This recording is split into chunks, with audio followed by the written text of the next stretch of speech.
Bueno, llegamos a uno de los videos que es uno de los videos que el común denominador de la gente más quiere, más se interesa, que tiene que ver con el tema de la comunicación no verbal. Estuvimos viendo ciertos tips a lo largo de toda esta masterclass, pero ahora vamos a hablar puntualmente de eso. Como ya te dije, el lenguaje es un 100%, en el cual el 7% es la parte verbal de lo que se dice, la parte digital, que la vamos a dejar de lado en este momento. Y nos vamos a enfocar en el 38%, que es la parte paralingüística, que tiene que ver con los tonos, los ritmos, la velocidad, el volumen, las pausas y todo lo que tiene que ver con la voz. Y después con el 55% que tiene que ver con la parte corporal no verbal. A lo que vamos con todo esto es empezar a tener un poquito más de percepción entre lo que la persona dice y lo que la persona hace para ver la congruencia que hay. Hace un par de años hubo una serie muy famosa que se llamó Lie to Me. Lie to Me, traducida en castellano como Miénteme, era la historia de un investigador que lo que hacía era se daba cuenta si una persona estaba mintiendo o estaba diciendo la verdad mediante ciertas técnicas tanto de interrogatorio como de percepción y de cómo analizar el lenguaje no verbal.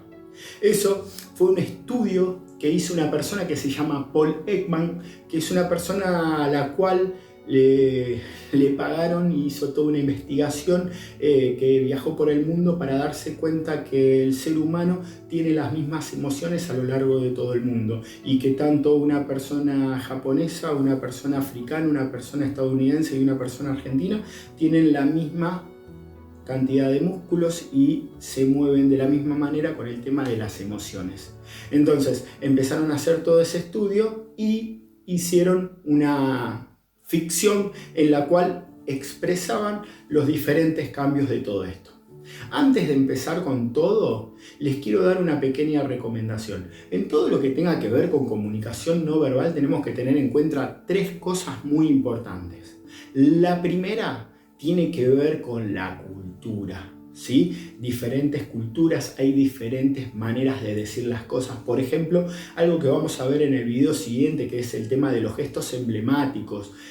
Por ejemplo, Bulgaria es el único país, se dice que esto quiere decir que no y esto quiere decir que sí. Entonces la cultura influye mucho.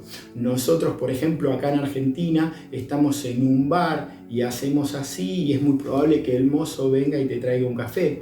Por ahí vas a Brasil y no saben qué es eso, o en determinados contextos. Entonces muchas de las cosas terminan siendo emblemas que generan tipo anclas de respuesta que son culturales. Entonces la cultura tiene mucho que ver en todo esto. Ahora, después está el tema del contexto. Del contexto porque nosotros somos seres de contexto. Entonces, el común denominador de la gente dice, una persona que está de brazos cruzados es una persona que está cerrada, que no te quiere hablar, que no está escuchando. Sí y no. Hay que ver el contexto, porque por ahí esa persona está cómoda, por ahí esa persona en ese momento tiene frío. Entonces hay que analizar los contextos. O mirá a Carlos, tiene mala cara. Y sí, por ahí en el contexto se está peleando con su mujer, o por ahí en el contexto tiene un familiar enfermo. O sea, hay que analizar un montón de contextos en todo lo que tiene que ver con comunicación no verbal. Y después, por ejemplo, interrogatorios, es probable que la persona esté nerviosa, entonces hay que analizar esos nervios dentro de la percepción de esto que estamos hablando. Después está, por ejemplo, la agrupación. ¿Qué es la agrupación? La agrupación es fijar ciertas diferentes percepciones, agruparlas y interpretar. Entonces, por ejemplo, una persona de brazos cruzados te está hablando, mira para arriba, mueve el pie y es muy probable que vos agrupes todo eso y tu representación sea no me está dando la importancia que me tendría que dar. Entonces, hay una gran anécdota de Sigmund Freud que dice que estaba con una paciente y la paciente le contaba lo felizmente que estaba casada y jugaba con el anillo. Entonces Sigmund Freud se separa y a la semana se separó. ¿Por qué? Porque era incongruente lo que estaba haciendo con lo que estaba diciendo. Para esto lo que vamos a hacer es, vamos a ver el siguiente video, que el siguiente video nos va a dar una representación de lo que estoy diciendo cuando es incongruente lo que se dice con lo que se hace.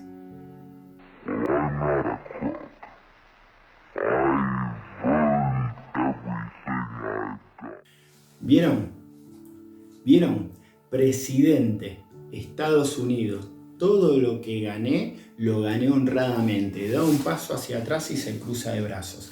Claramente, lo que dice y lo que hace no está en congruencia. Entonces, si nosotros empezamos a ser mucho más hábiles entre la agrupación, el contexto, la cultura y empezamos a tener cierta información o parámetros de cómo se desarrolla esta comunicación no verbal, vamos a tener muchas más habilidades para poder comunicarnos con un otro. Entonces, la base de todo esto es poder generar rapport, como yo decía en el segundo video, tercer video. ¿Qué es el rapport? La sintonía en la comunicación. Entonces, si yo tengo más información, la sé decodificar y puedo tener mucha más empatía desde ahí, vamos a tener muchas más posibilidades de lograr eso. Entonces, para eso te voy a dar ciertos tips, ¿sí? Ya te di el de agrupación, contexto, cultura. Ahora lo que vamos a ver es tipos de mirada, ¿sí? Tipos de mirada lo que quiere decir es que hay gente que mira distinto y los ojos son la ventana del alma. Entonces, nosotros el tema de las miradas lo estudiamos mucho. Por ejemplo, hay personas que tienen mirada fija. Hay personas que miran o la pera o el pecho, que se le llama mirada baja o evasiva. Después están las personas que miran para abajo. Después están las personas que tienen la mirada perdida, movimiento constante de los ojos. Después, por ejemplo, hay personas que miran tipo soberbio.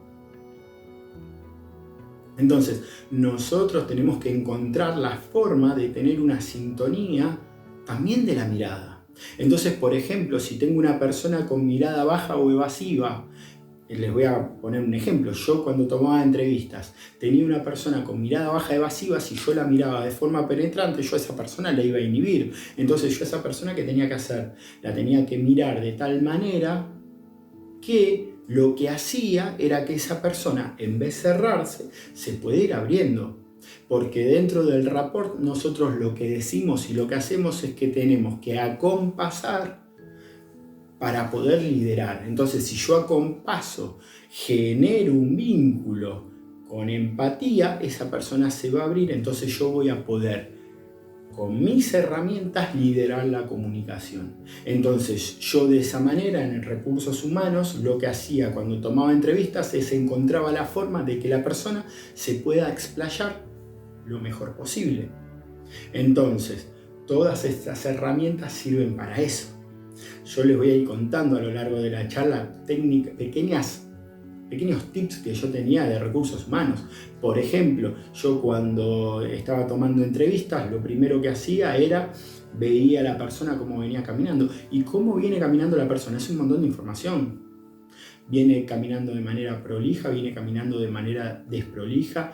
¿Qué tipo de apariencia tiene? ¿Camina rápido? ¿Camina lento? ¿Cómo son sus pasos?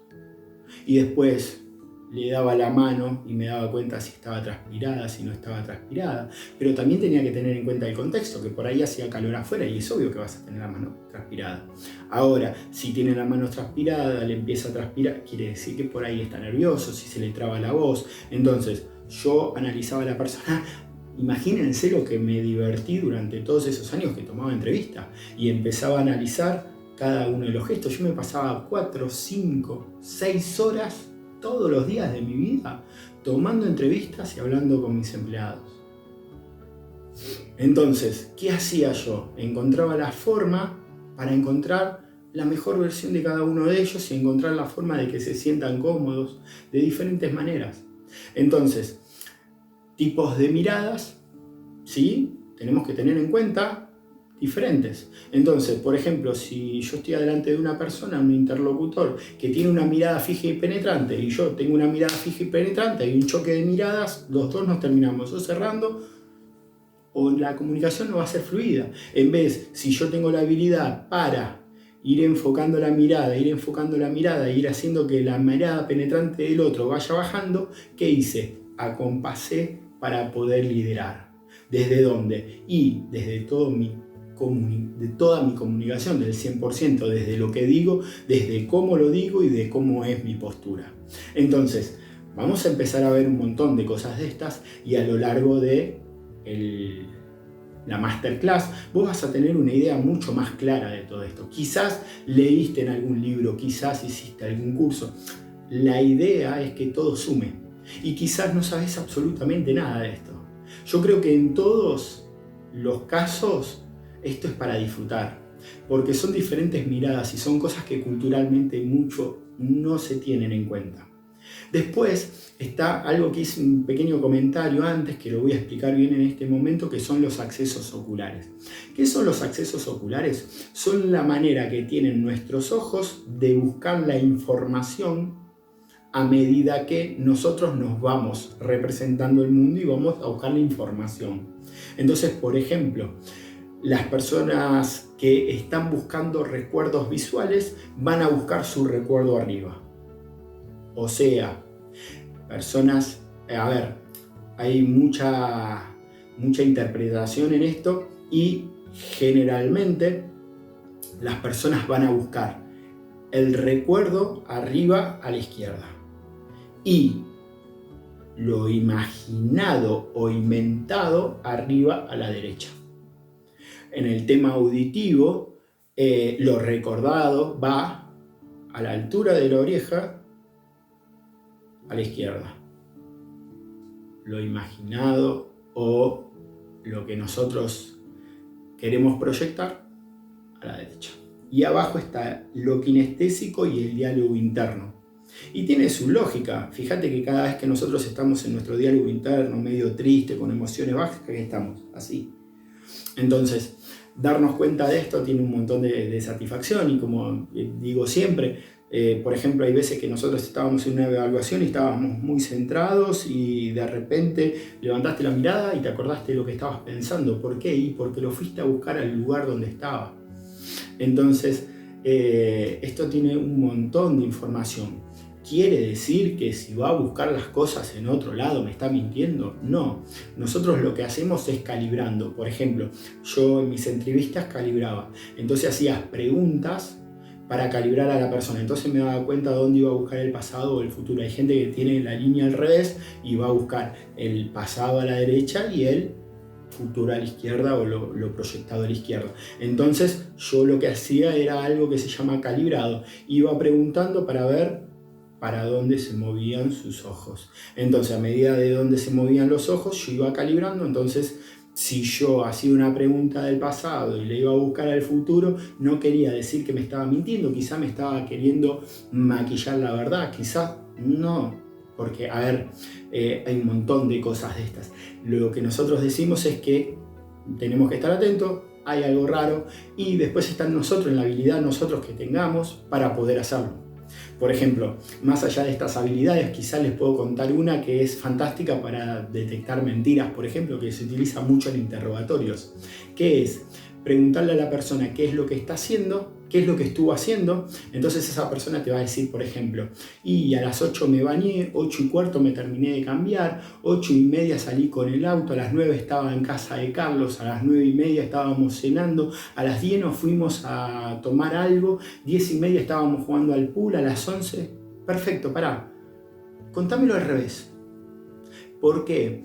Porque el cerebro, si no experimentó algo, le es muy difícil contarlo al revés, porque no puede hacer la estructura lineal. O si no, por ejemplo, le decís, pará, ¿y qué hiciste antes de bañarte? O le haces ciertas preguntas para moverlo del eje, ¿sí? Entonces, mucho de esto que nosotros estamos hablando tiene que ver con pequeños tips para tener una mejor comunicación.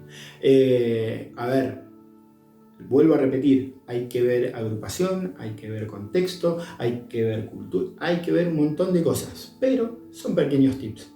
Después, por ejemplo, hay un libro muy famoso que se llama Consigue el Sí, de una persona que se llama Roger Fisher, que por ejemplo te dice cuáles son los gestos positivos cuando estás en una reunión. Por ejemplo, poner el puño tanto así como así. Pero por ejemplo, tener la cara acostada en su brazo o tirado muy para adelante así despatarrado, no está bueno. Ahora, cuando está tirado visual así, es muy bueno. Después, por ejemplo, a mí me sirve mucho para darme cuenta cosas mías. Por ejemplo, la otra vez estaba en una clase y me di cuenta que estaba así, moviéndome, y me di cuenta, me hice consciente y dije, no estoy acá. ¿Qué hice? Agarré y me fui, porque iba a estar 40 minutos y no me iba a entrar nada, porque no estaba conscientemente preparado para estar ahí. Entonces, después cada uno con lo que sabe o con lo que cree puede hacer, y yo me fui recontra contento. En otro momento hubiese esperado, hubiese perdido el tiempo, porque les puedo asegurar que no me hubiese servido para nada. Entonces, desde ahí hay un montón de cosas para analizar. A mí me gusta mucho, por ejemplo, en mis personalizados, empezar desde mi lenguaje, hacer que la persona piense de diferentes maneras. Entonces, cuando esa persona empieza a pensar de diferentes maneras, yo empiezo a calibrarlo y empiezo a moverlo. Por ejemplo, el otro día estuve hablando con una persona y le empecé a mostrar desde su lenguaje cómo estaba siendo incongruente, y automáticamente se empezó a cerrar.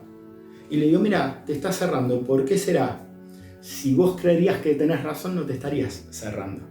Entonces, muchas de las cosas que nosotros estamos analizando en estos momentos tienen que ver con percepción y con el análisis de esa percepción. Más allá de todo, lo que vamos a ver ahora es un pequeño videíto con una malinterpretación del lenguaje corporal. Yo cuando lo vi por primera vez me causó mucha gracia, porque cómo representamos las cosas a veces, ¿no? Más allá de que es un chiste, más allá de que es muy probable que no pase, pero es para estructurarnos cómo ciertas situaciones pueden llegar a pasar en nuestra vida cotidiana.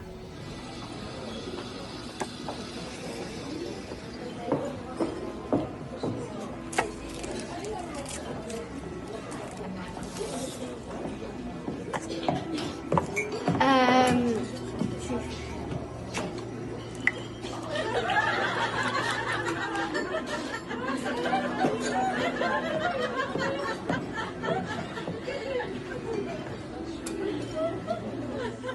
¿Vieron?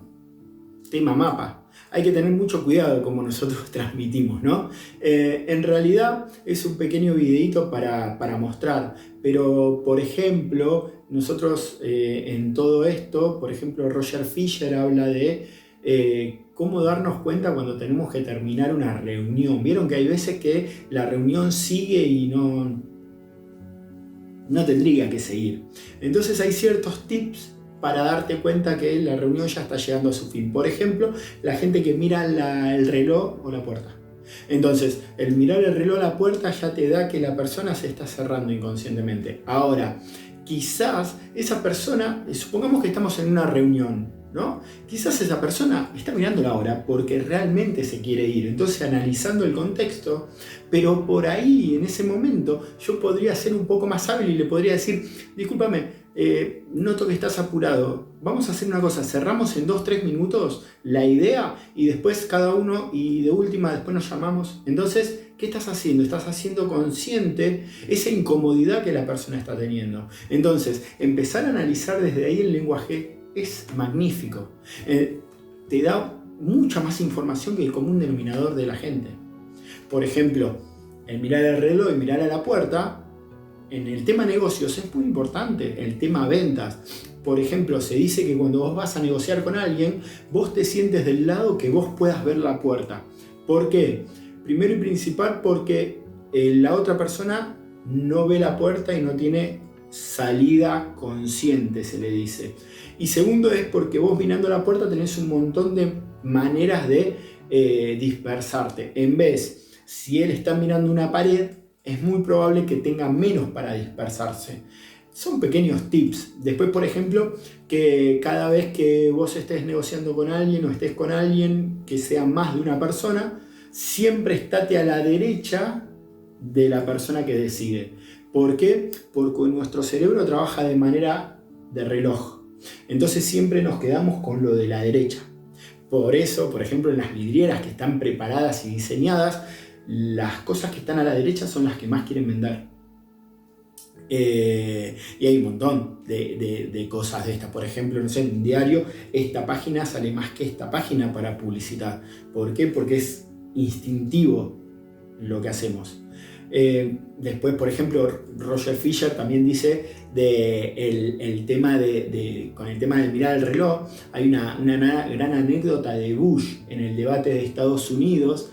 Dice que él iba ganando y allá en los debates de Estados Unidos tiene la particularidad de que personas del público, del pueblo, les hace preguntas. Entonces en un momento una persona del pueblo le va a hacer una pregunta a Bush y Bush mira el reloj.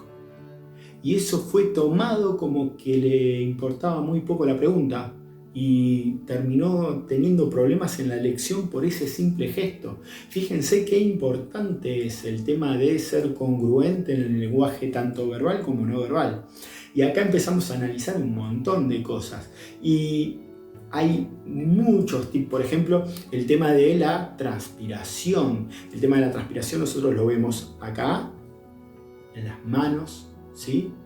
Lo vemos con la trasluz, por ejemplo, en una entrevista, porque muchas veces no se ven las gotas, pero se ve vendría a ser como el rocío, las gotitas imperceptibles prácticamente. Después el tema de la respiración.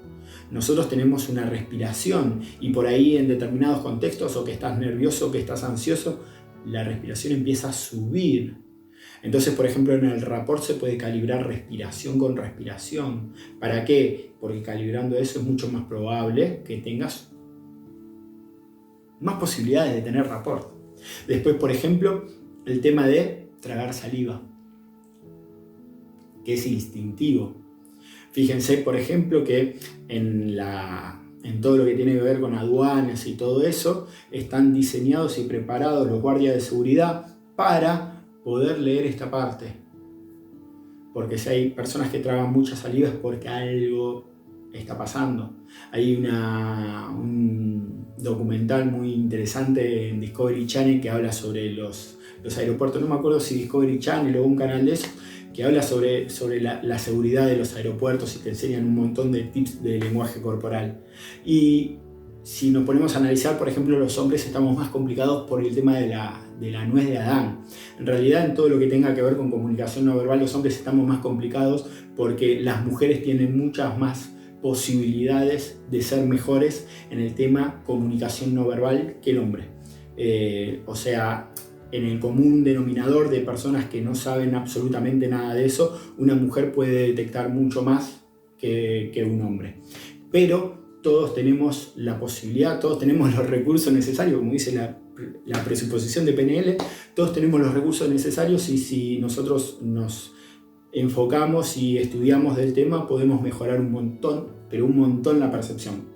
Y se los puedo asegurar. Yo a lo largo de estos 5 o 6 años que estudio todo esto, mejoré un montón en el tema de cómo leo al otro y cómo me voy comunicando yo. En el próximo video vamos a ver el tema de los gestos, que ustedes verán que yo utilizo mucho, porque sirve mucho para ilustrar. Después el tema de las posturas, el tema de la apariencia, y vamos a ver ciertos tips de todo eso. Y bueno, para ir cerrando el capítulo, lo que te voy a decir es que en realidad muchas de las cosas que nosotros podemos llegar a ver con el lenguaje no verbal, quiero resaltar y remarcar esto. No sirve de nada si no la sabemos decodificar. Entonces, el decodificar, ¿qué es? Es cómo yo la ingreso a mi mundo y cómo yo reacciono a eso. Entonces, si yo veo que hay una persona incongruente y después no sé cómo salir con esa incongruencia, mucho no me está sirviendo. En mis personalizados, por ejemplo, yo lo uso mucho. Yo lo que busco es poner incongruente a la persona para que tenga otra mirada. Entonces, juego mucho con eso para que esa persona que quizás nosotros tenemos un problema y enfocamos así, tenga la posibilidad de ver un poco más disociada, un poco más con menos emoción. Entonces, sirve para un montón de cosas. Como les voy a seguir vendiendo, En el siguiente video vamos a ver los canales de la comunicación no verbal, vamos a poner algunos ejemplos, te voy a contar cosas que pasaron en mi curso, por ejemplo, te voy a contar cosas que pasaron en mis personalizados, y la idea es que sigamos creciendo con estas herramientas. Así que me imagino que vas a seguir con el próximo video, ¿no?